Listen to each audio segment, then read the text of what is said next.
થયા છે। સનત કુમારોને જોયા એટલે નારદજી આનંદિત થયા। નારદજીને સનત કુમારોએ જોયા એટલે સનત કુમારો પૂછે છે કે હે નારદજી, શું કામ તમે દુખી છો? સનત કુમારો ને આ પ્રમાણે નારદજીને પ્રશ્ન કર્યો। નારદજીએ પોતાની વાત કરી ત્યારે સનત કુમારો કહેવા લાગ્યા, મામ ચિંતામ કુરુ દેવર્ષે હર્ષે ચિત્તે સમાવહ ઉપાયમ સુખ સાધ્યોત્ર વર્તતે પૂર્વ એવહિ। પહેલેથી જ આનું વિધાન બતાવી દીધું છે એટલે તમે ચિંતા નહીં કરો। જ્ઞાન અને વૈરાગ્યને જો તમારે સુદ્રઢ કરવા હોય તો શ્રીમદ ભાગવતાલાપ સતુ ગીત શુકાદિ, શ્રીમદ ભાગવતની કથા કરો અને જ્ઞાન વૈરાગ્ય ની સાથે ભક્તિ એમ કહેવાય નૃત્ય કરશે। આવું કહ્યું ને ત્યારે નારદજી કહેવા લાગ્યા કે તમે વક્તા, તમારાથી મોટા વક્તા કોણ હોય? સનત કુમારોને કહ્યું એટલે સનત કુમારોને કહ્યું કે તમે જ કથા કરો ભગવાનની। ત્યારે સનત કુમારોએ કહ્યું કે ઠીક છે, આપણે હરિદ્વારની અંદર આ કથા કરી। હરિદ્વારની અંદર આનંદ તટ ઉપર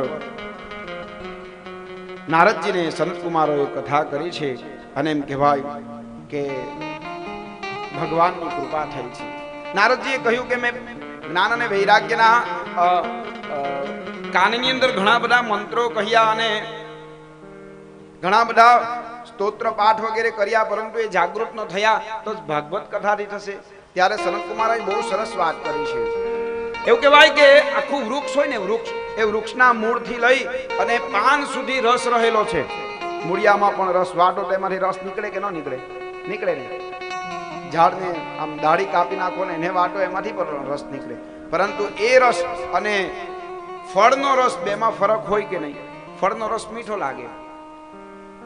એમ સનત કુમારો કહે છે કે જે પ્રમાણે વૃક્ષની અંદર રસ રહેલો હોવા છતાં પણ એનું ફળ જેવું મીઠું લાગે એવી એની છાલ મીઠી લાગતી નથી। શેરડીની અંદર રસ હોવા છતાં પણ શેરડીમાંથી છૂટી પડેલી સાકર જેટલી મીઠી લાગે એટલી શેરડીની ગાંઠ આવે ત્યારે થોડું મીઠાશ ઓછી થઈ જાય એટલે એટલી મીઠી લાગતી નથી। તેમ ભલે તમે બધા વેદો કહ્યા હોય, મંત્રો કહ્યા હોય, પરંતુ એ વેદ અને મંત્રનો જે સાર છે એ જ ભાગવત છે।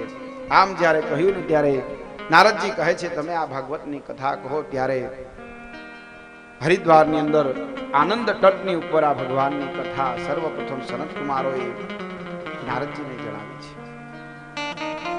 આ જે કથા આપણે શ્રવણ કરી રહ્યા છે એ કથા કોની છે? તો યમુના તટવાસીની છે। કૃષ્ણ ભગવાનનું જીવન યમુનાના કિનારે ગયું છે। આની રચના સર્વપ્રથમ વ્યાસજીએ બદ્રિકાશ્રમની અંદર કરી, જ્યાં સરસ્વતી વહે છે। અને સર્વપ્રથમ આ કથા ક્યાં થઈ? તો કે ગંગાના કિનારે થઈ। એટલે ગંગા, યમુના અને સરસ્વતીની ત્રિવેણી સમાન આ ભાગવતની કથા છે। આપણે કાલે આ સ્થાનનું પણ મહાત્મ્ય જોયું। અહીંયા પણ આવું જ ત્રિવેણી સંગમ અને ગુપ્તેશ્વરનું સાનિધ્ય આપણને પ્રાપ્ત થયું છે। આમ નારદજી ને સનક સનંદન સનકાદી ઋષિઓ કહેવા લાગ્યા। કુમાર કહે છે, અથ તે પ્રવિક્ષામિ મહિમાં સુખશાસ્ત્રજ યસ્ય શ્રવણ માત્રેણ મુક્તિમ કરતલે સ્થિતઃ। આ સુખદેવજી દ્વારા પ્રથમ ગવાયેલું શાસ્ત્રને સાંભળવા માત્રથી મુક્તિ હાથમાં આવી જાય છે, કરતલમાં આવી જાય છે। જે મુક્તિ યજ્ઞ યાગાદી જપ તપ દાન ધર્મ કરવાથી ન મળે એ ભાગવતને શ્રવણ કરવા માત્રથી મળી જાય છે। ગ્રંથો અષ્ટાદશ સાહસ્ત્રો દ્વાદશ સ્કંધ સંહિત પરીક્ષિત સુખ સંવાદ શૃણુ ભાગવત ચરણમ। આ જે પુરાણ જે છે ને એ પુરાણ કેટલા? તો કે 18,000 શ્લોકોથી યુક્ત છે। શ્રીમદ ભાગવત માં કેટલા શ્લોકો છે? 18,000 શ્લોક છે। દ્વાદશ એટલે કે 12 સ્કંધ છે। 335 અધ્યાય છે અને 6,75,000 ની ઉપર અક્ષર છે। આવું આ મહાપુરાણ છે।